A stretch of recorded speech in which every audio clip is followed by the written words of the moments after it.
오늘 우리가 읽었던 말씀을 간략하게 요약을 하면, 주 여호와께서 나를 도우셔서 하나님의 말씀을 어떻게 전해야 할지 알게 하시고, 주 여호와께서 나를 도우셔서 귀를 열어주심으로 잘 알아듣게 하셨다라는 내용입니다. 그리고 끝으로 내가 고난 가운데 하나님을 거역하거나 물러나지 않도록 도와주셨다라는 것이 오늘 우리가 읽은 말씀의 요약입니다. 이사야라고 하는 이름은 히브리어로 예사야라고 불립니다. 그리고 예사야는 예수라는 이름과 동일하고 구원이라는 뜻입니다. 그 이름을 예수로 알아, 바로 구원이라는 이름입니다.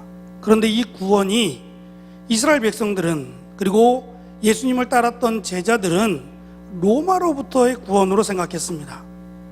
로마의 핍박으로부터, 적들의 침략으로부터의 자유, 이것을 구원이라고 여겼습니다. 그런데 예수님은 분명하게 우리의 죄로부터 우리를 구원하기 위하여 오셨다라고 가르쳐 주셨습니다.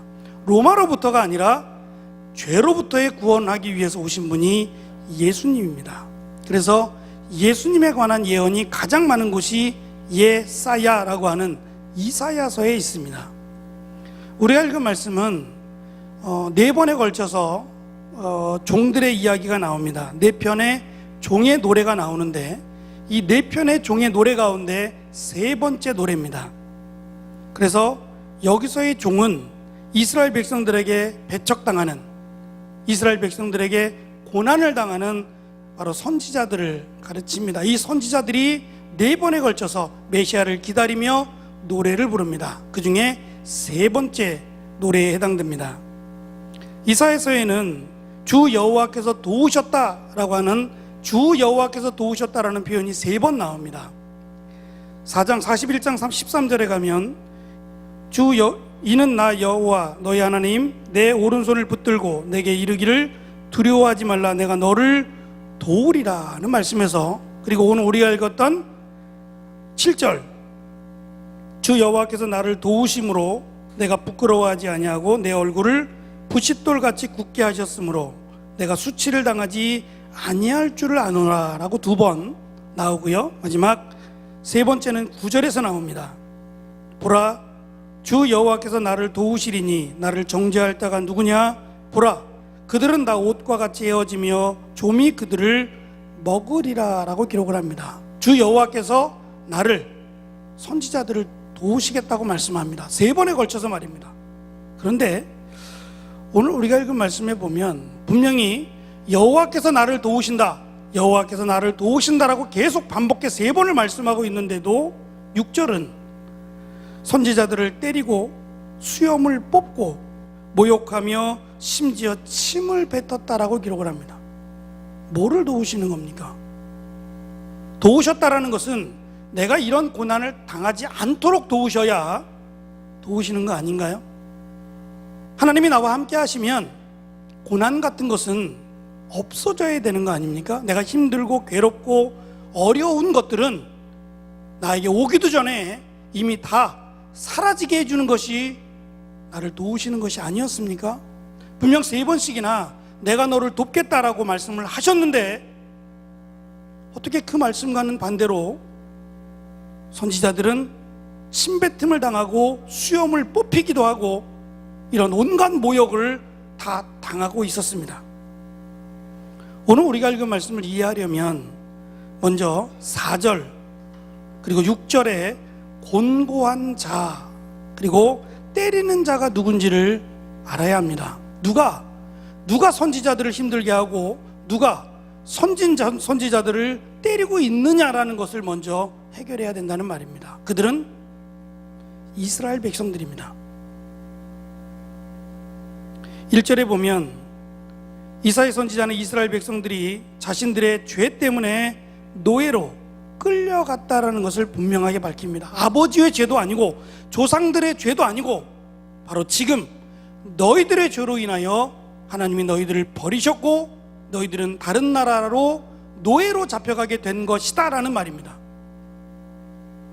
이 이야기를 들으면 충격을 받아야 됩니다.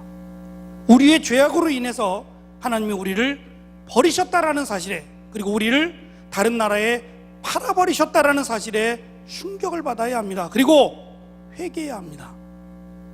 하나님, 우리 하나님을 떠나 다른 이방인의 신들을 섬겼던 것을 용서해 주시고 하나님 우리를 불쌍히 여겨달라고 회개했어야 합니다. 그리고 하나님께 돌아오면 하나님이 그들을 구원하시겠다는 약속입니다.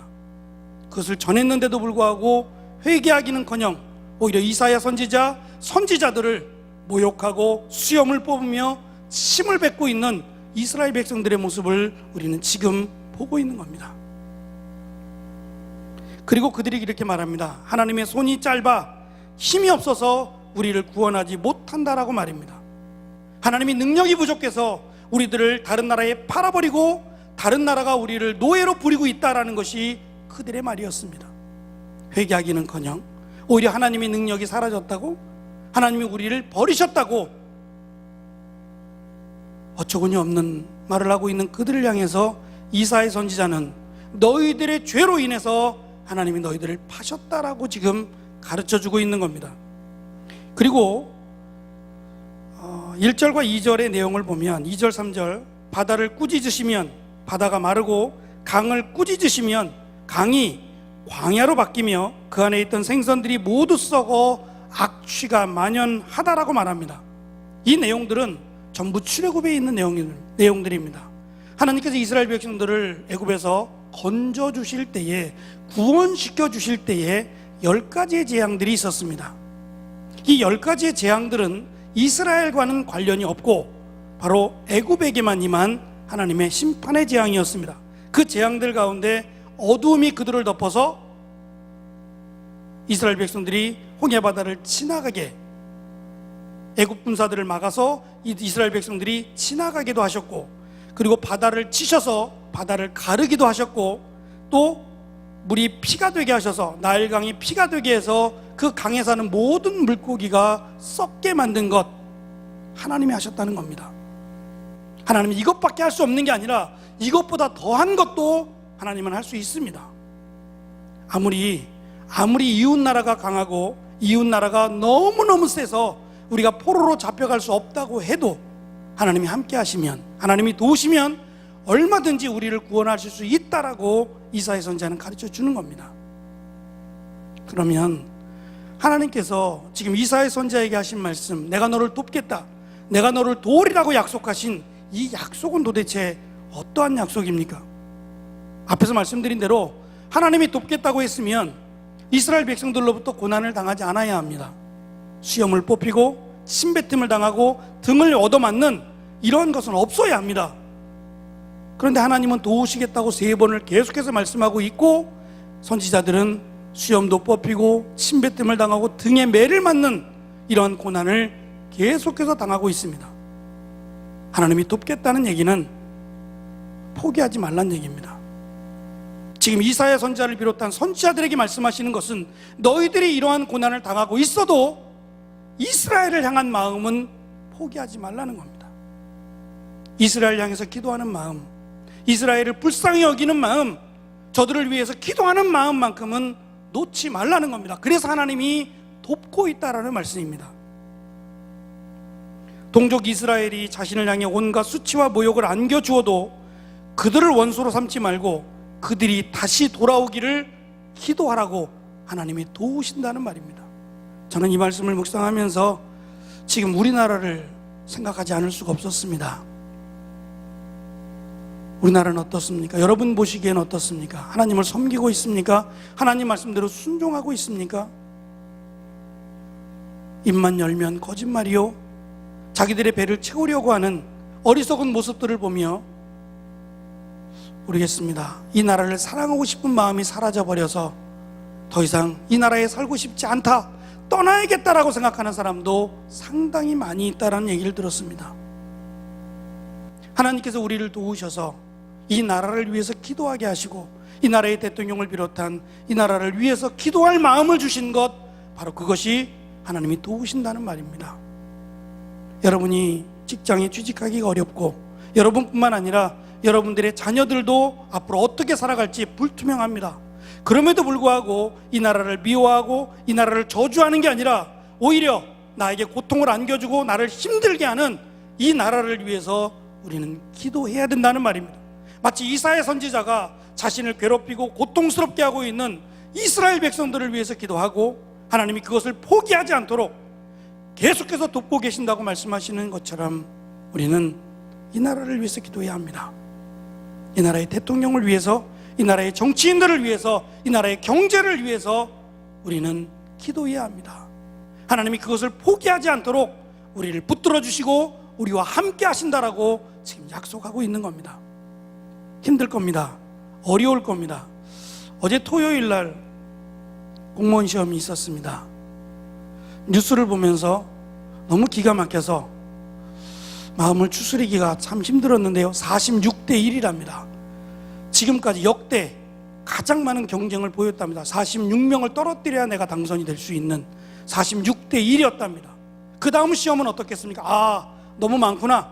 나 그만둬야지. 시험 안 볼 겁니까? 그럼 다음에는 더 많은 경쟁을 물리쳐야만 아마 내가 합격이 될 겁니다. 지금뿐만 아니라 앞으로 더 어려워질지도 모릅니다. 이런 어려움들이 고리를 끊으려면 나라를 위해서 기도하는 방법밖에 없습니다. 나라를 향해서 싸우자는 얘기가 아니라 하나님 이 나라를 불쌍히 여기셔서 하나님께로 돌아올 수 있도록 하나님을 두려워하는 마음을 주시고 이 나라를 정말 사랑하는 마음을 주셔서 하나님을 기쁘시게 하는 나라, 바로 그 나라 대한민국이 될 수 있도록 우리에게 기도하라고 이 마음을 주셨다는 겁니다. 그래서 우리는 기도해야 합니다. 여러분의 미래뿐만 아니라 앞으로 후대의 미래를 위해서 우리는 기도해야 합니다.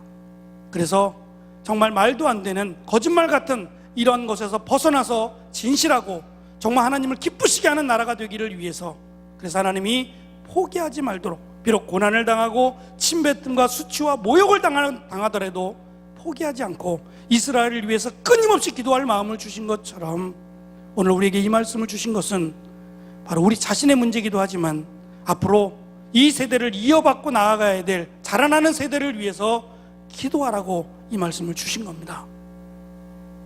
감사한 것은 우리는 지금 특별 새벽 부흥회를 하고 있습니다. 기도하라고 하나님이 우리에게 주신 기도의 잔치 시간입니다. 피곤한 거 압니다. 일어나기 힘든 것도 압니다. 그러나 기도해야 합니다. 여러분의 문제 앞에서 소리내지 말고 기도하는 자리에 나오시길 원합니다. 그리고 여러분뿐만 아니라 앞으로 자라나고 있는 여러분의 후배들을 위해서 좋은 나라, 하나님을 섬기는 나라를 물려주기 위해서라도 우리는 기도해야 합니다. 한거하지 말고 기도하는 자리에 나오십시오. 지금 이사야 선지자를 통해서 하신 말씀처럼 하나님이 우리와 함께 하시며 힘을 주실 것이고 하나님께로 돌아오면 하나님께서 그들에게 큰 은혜를 주셨습니다. 그리고 우리에게도 주실 겁니다. 믿음을 가지고 하나님께 나와서 이 나라를 위해서 그리고 여러분의 미래를 위해서 기도하는 여러분들이 되기를 소망합니다. 함께 기도의 자리에서 만나 하나님의 은혜를 경험하는 그 자리가 되기를 간절히 소망합니다. 기도하겠습니다. 하나님은 손이 짧아서 구원하지 못함도 아닙니다. 하나님이 능력이 없어서 우리를 버려두시는 것도 아닙니다.